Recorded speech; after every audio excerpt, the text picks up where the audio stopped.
Live from the backstretch at historic Saratoga Race Course, this is Racing Across America with Seth Merrow.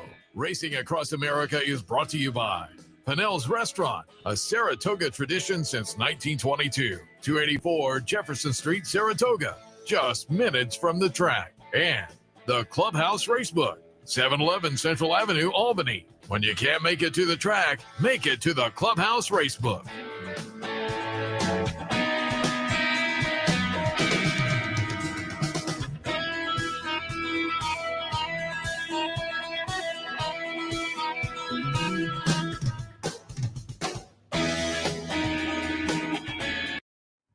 Good morning. Welcome to Racing Across America on this Belmont Stakes Day morning.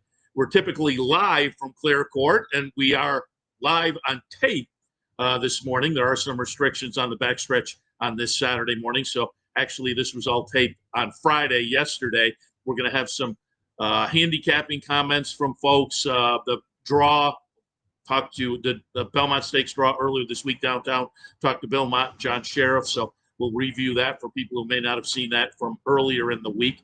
But just to recap Friday, Acorn Day, great stakes day. The weather got a little dicey. There was some rain. The Belmont Gold Cup was moved to the main track. The other turf races stayed on. The Acorn, the highlight of the day, a little bit of an upset. 30 cents to the dollar. Good Cheer winds up running fifth. But Lacara, who I've kind of liked all year long, and then I abandoned her a little bit yesterday, but does get it done at a $17 and change mutual and look pretty good, pretty much on the front end. Mark Casse was in the winner's circle speaking about the front end win. And here's what Mark Casse, trainer Mark Casse, had to say about the second grade one victory for Lacara. She had won the Ashland a little earlier at Keeneland. So again, in the winner's circle from yesterday, here's Mark Casse. And if anybody runs with us, they won't be around. Now we may not be, but they're not going to be around. So really you'd have to almost throw a rabbit at us. Because if you go after, you're not going to win the race. Did you tell early to watch her action that she was handling this better than I could, and she was bouncing over it. And they went a half in 47, and I was like, okay, that's good. And then about the half mile pole, I could see he was still sitting, and I could see the others riding, and I said, this could get interesting. And I never really got, I maybe about the 3/16th pole did I give out my first, go get him, Dylan. Fourth on the outside, and Sovereignty's follow. They're off the turn. Here comes Journalism. Here comes Sovereignty, and they square off, heading to the final furlong of the Kentucky Derby. Final Gambit and Baeza trying to close in late. Sovereignty has taken the lead. Journalism has to fight back. Journalism has lost the lead to Sovereignty. It's time for the Royal Blue to don some red. Sovereignty wins the Derby. Gene Kirshner, Buffalo News. I'm going to go with Baeza on top of Journalism, Sovereignty, and Hill Road. I picked Journalism in the Derby as well as the Preakness. Really hard to not go with him in the third leg, but just the way that Baeza ran in the Derby, had some trouble. The two times he's faced Journalism, he's found the trouble, and I think Saturday's going to be the day that he makes the move and does it. Underneath, I think Hill Road, he's going to get the distance. He's got some great breeding. I think he'll do well underneath.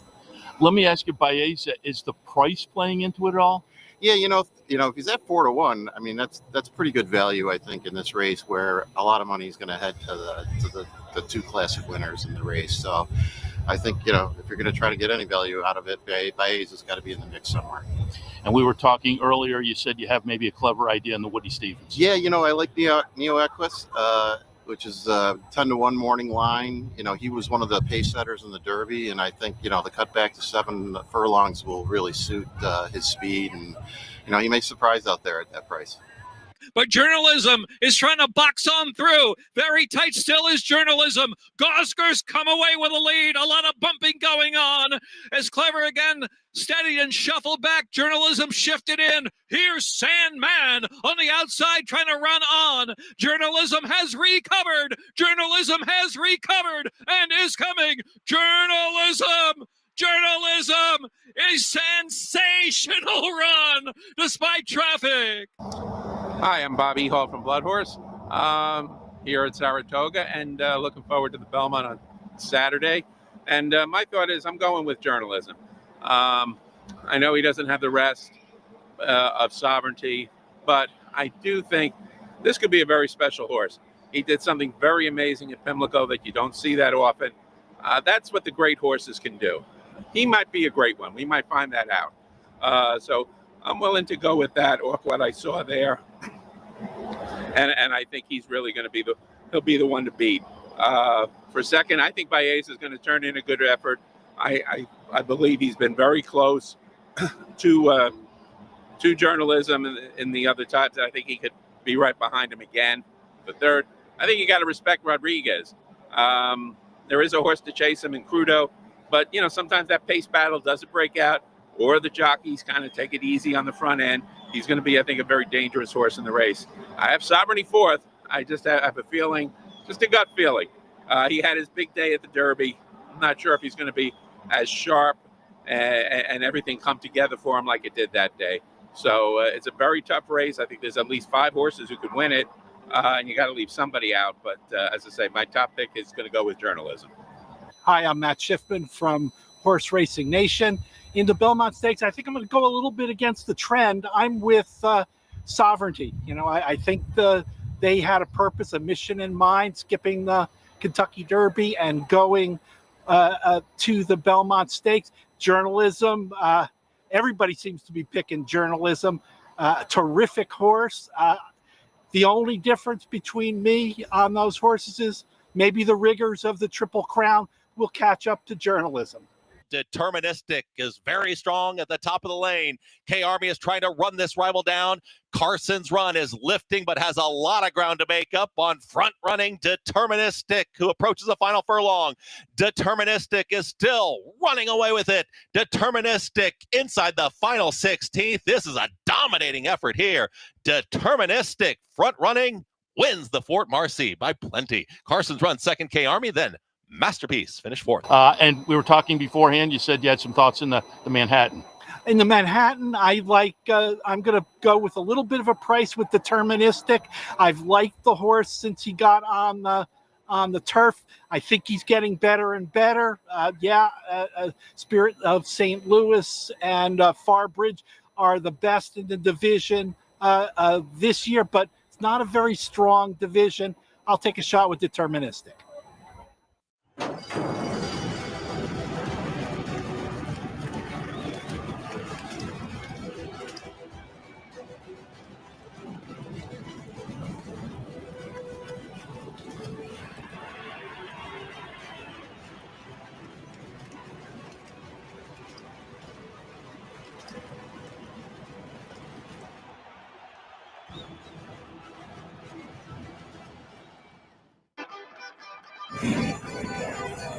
Want to get your career in horse racing off to a fast start? Well, the University of Arizona's Racetrack Industry Program is your winning ticket. The Racetrack Industry Program has served as a springboard to some of the industry's most successful individuals, with a proven track record of job placement right out of college. If you want to earn a degree in the exciting horse racing industry, the Racetrack Industry Program can put you in the winner's circle.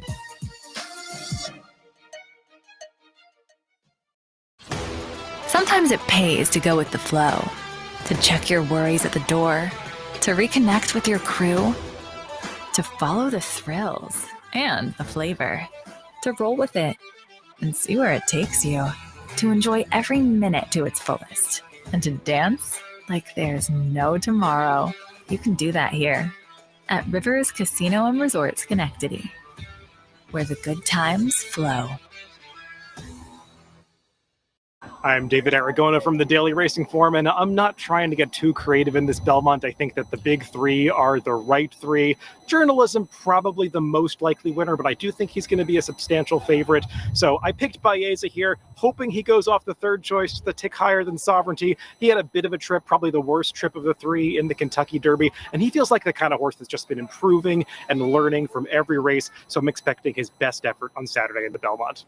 And let me ask you, is part of the reason you're going there just you're looking for better value in the trio? 100%. If I'm going to bet the race, he's the horse that I'm going to place a win bet on, hoping he's somewhere in that 7 to 2 to 4 to 1 range. We'll see if he drifts up a little bit. I pegged him at 4 to 1 in the morning line, hoping for that price. Very good. And we were talking beforehand, you have some ideas in the Woody as well. Yeah, that's a really fascinating race. I mean, you can make cases for so many horses, a race where you definitely want to go price shopping. Two of them that interest me are the number 1, Big Truz, down on the inside, and the number 9, Neo Equos, who should be a decent price. Big Truz is a lightly raced horse who's shown a lot of talent in his first couple of starts. Big Truz to the far outside, Zandvoort in between that pair. Big Truz to the lead. Fact is trying to get going late as they move by the 8th pole and goes to second. Big Truz, though, has opened up by 3. Valiant Humor running from far back toward third, well behind the leader, who's moving by the 16th pole. Big Truz, Luis Saez. They've got this one wrapped up. Big Truz to win it. It'll be Fact across the line in second. Valiant Humor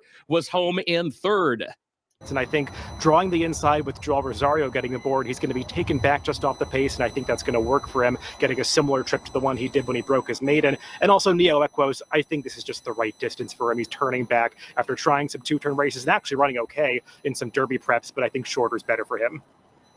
I'm Tim Wilkin from the Thoroughbred Daily News and a frequent visitor to Racing Across America set of Seth Merrow. Belmont Stakes, I thought long and hard on this one. I picked Sovereignty to win the Derby. I'm not going to get off him now. He had 5 weeks rest. He's been lying in wait for anyone and all comers to come to Saratoga to run in a Belmont. It's hard for me to go against journalism because of what he did at the Preakness, but he's also he's hitting every dance in the Triple Crown. And at some point you'd think it has to catch up with him. Maybe it won't. Maybe he's just a super horse. But I think Sovereignty is built for this track. And I think that he's the horse. He's already beat journalism once. Why couldn't he do it again? So I'm going to put Sovereignty on top. I think Rodriguez, the speedball from Bob Baffert, will set the pace. And Sovereignty will run him down late. And journalism will be right behind Sovereignty. So those are my top 3 for the Belmont: Sovereignty, Rodriguez, and journalism. You're concerned. A lot of people are concerned, obviously, journalism going to all 3 races, but you're out here in the morning a lot. You've seen journalism on the track. I've seen it on social media. People are, giving him a huge thumbs up. What are your impressions of journalism up here at Saratoga? He looks phenomenal. I mean, he looks like he hasn't turned a hair since Kentucky. Look, but they can't talk. They just can't talk. So I don't know where he's at. If he's near the end of the tank, maybe he's not. If he's not, I think he's going to run a hole through the win if he's not. But I'm staying with my Derby pick, and that was Sovereignty. And I wish I would have gotten 9 to 1 on him instead of 7 to 1. And we talked beforehand, and you said you had some thoughts in the Woody. I think we're going to get a rebound from Citizen Bull in the Wood of Stevens. They're taking the blinkers off. Mike Smith is back on for the second time. Bob Baffert said he was the jockey he wanted on him all along, but the conflicts and whatnot forced him to go with Martin Garcia. I mean, he had a horror trip in the Derby, just wiped out, seems like half the field. He's got speed. He's shortening up. I think he gets back in the winning ways. He was last year's juvenile champion, so I think the Bull is riding again today. I'm Paul Halloran from the Saratoga Special, and I am going to come right back with Sovereignty, a horse I really liked in the Derby. I think he's going to be very effective with 5 weeks rest. He seems to be training just as well. Second, I'm going to go with Baeza off that very good 3rd place finish in the Derby. And third, a horse I have a lot of respect for, but I'm thinking the 3 races in 5 weeks might be a slight negative, is journalism. So it's 2, 6, 7 for me in the Belmont. Very good. And a lot of people are looking forward to the 3-year-old sprinters on the card and the Woody. Thoughts there? Yeah, the Woody, also known as the Cutback Stakes. I'm going to go with one. I don't know if Chancellor McPatrick, if that was a mirage as a 2-year-old. He obviously did not produce going 2 turns as a 3-year-old. I'm going to go one more time with Chancellor, cutting back to 7 furlongs in the Woody. I think it's a very fast race. I think he's going to have pace to run at. I think he once run 1 turn, and I hope he's as good as I think he still is. Hi, I'm Byron King from Blood Horse, and my picks for the Belmont Stakes. I like the Kentucky Derby winner, Sovereignty, to repeat. Baeza, I've got in second. think he's an improving sort, also has 5 weeks rest. And third, Journalism, who's taken the early action, and I think will be a touch over bet off a memorable Preakness that, of course, everyone saw his trouble. Some other picks on the card of a horse I like, just a touch in the Met Mile. Not a deep field, so tough to get value or a whole big price, but I think it could be the third or fourth choice and has a strong chance. Good luck with all your bets.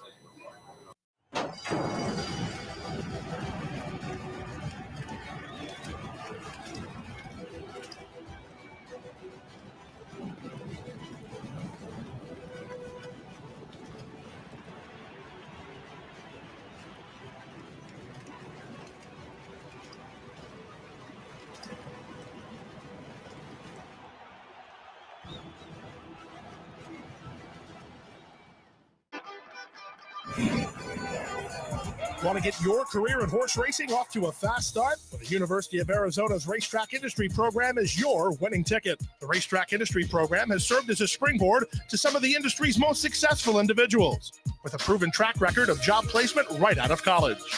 If you want to earn a degree in the exciting horse racing industry, the Racetrack Industry Program can put you in the winner's circle. There's no better time to think DePaula and buy DePaula. Just visit, call, or click.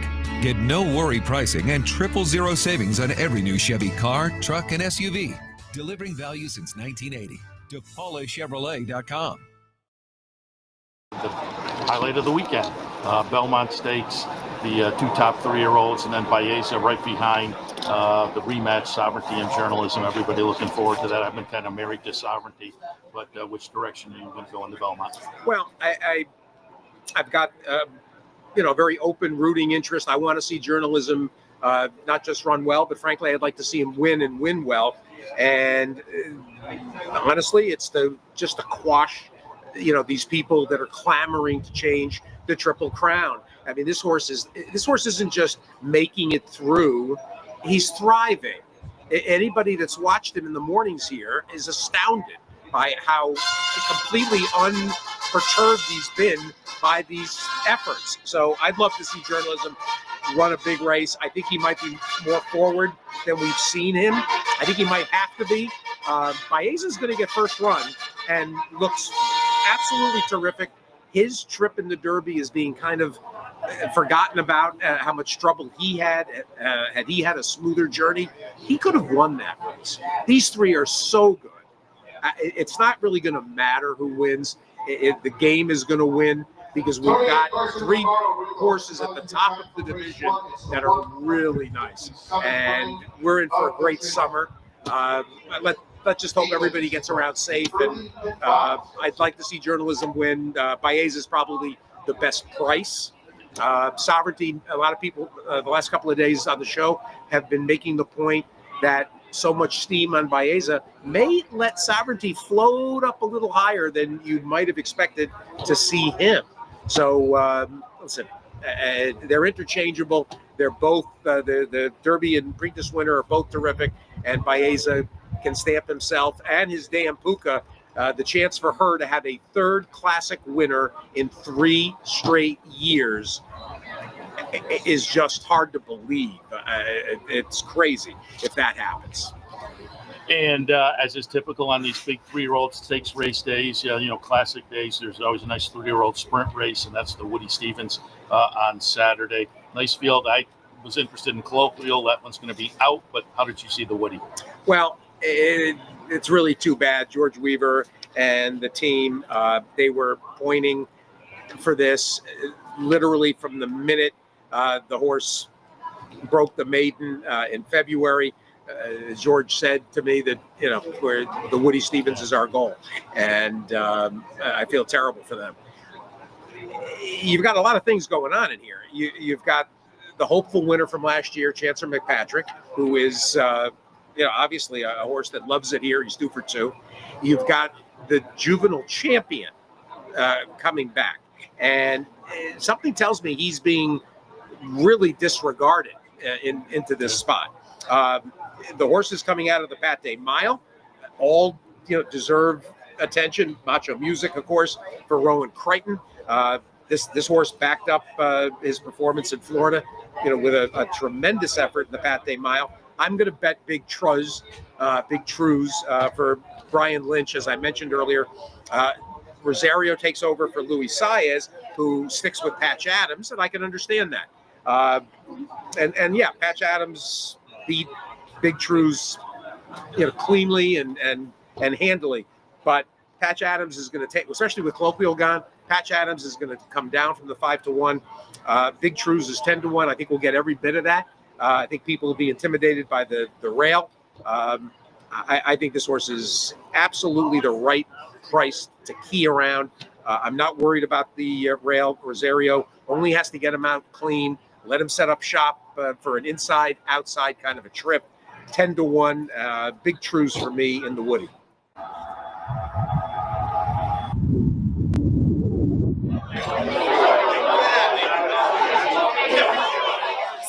To Baeza, trained by John Shirreffs. Well, coming to the Belmont in Saratoga is really sweet. Belmont is such a historic, great race. Last jewel of the Triple Crown. I mean, there's so much that rides on it for 3-year-olds and for their career. So it's just exciting to come here. Talk about the career so far. I'm assuming you've been happy with it. And a horse like that, do you know fairly early that you've got something special? Yeah, there are little things that kind of say, oh, maybe this is going to be something really good. And mostly, as I've always said, it's how the horse progresses, right? This pedigree stamped him as a special horse. Yeah. But then he had to kind of prove it on the racetrack. And as he's gone along in his career and in his races, he just continually improves. When did he get here? We came in on Tuesday, the 29th. And so how's he been doing since arriving? Oh, no, he's been very good. We came a little early because it takes him maybe 2 or 3 days to settle into his new surroundings. So he chose to come a little bit early and have his last work at Saratoga. And how's he coming into the race? Oh, it's great. He looks fantastic. Your expectations? Well, we're always hoping, right? We want to win. We hope to win. But then I always tell people you have to temper that with the fact that everybody wants to win.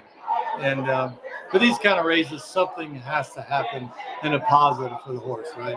He has to get a break somewhere, an opening, a fast pace, whatever. There's always usually some key thing that makes the difference. Sovereignty, Kentucky Derby winner in post position number 2. Well, talk about the lead up to the Derby and your feelings going into the Derby coming out of 2 Gulfstream races. Well, early in the year, we'd hoped to maybe get 3 races in even before the Derby, or we mapped out 3 races that would be possibilities for him. And we figured chances are you always miss one of them. Something happens.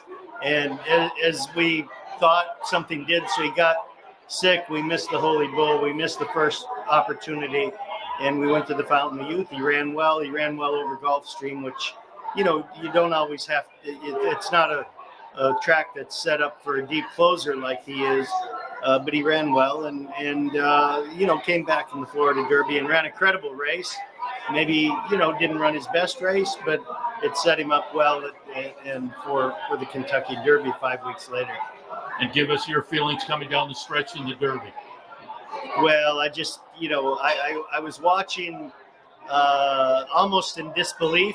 I mean, I believed it, but it's almost something that's almost too good to be true. And I was very excited when they hit the wire, and it was really, that was it. I was very, very elated. And it seems like the game plan was almost immediately to head up here to the Belmont. When did he arrive up here in Saratoga? How's he been doing? We shipped him about 4 days after the Derby. I mean, he walked a few days. He looked good. We jogged him on the track at Churchill, and made arrangements to get him on up here because that's where I live and where he trains most of the time. So how's he been doing? Good. The horse has been doing great. I mean, he's had 3 good works here in Saratoga, and as of today, when you and I are speaking, I couldn't be happier with the way he's doing. Kick off to another historic week here. Thanks for tuning in this morning. A little bit of an abbreviated edition because with the early 10:45 post time, the NYRA pregame show will kick off early as well. That's coming up very shortly, so stay tuned for that. Stay tuned to the network all day for some great racing action, obviously. If you can come up to the track, enjoy that. If you can't, maybe go to the Clubhouse Racebook today at the Racebook of Players Bankroll. That's going to be a lot of fun, gives you a chance for a little extra something.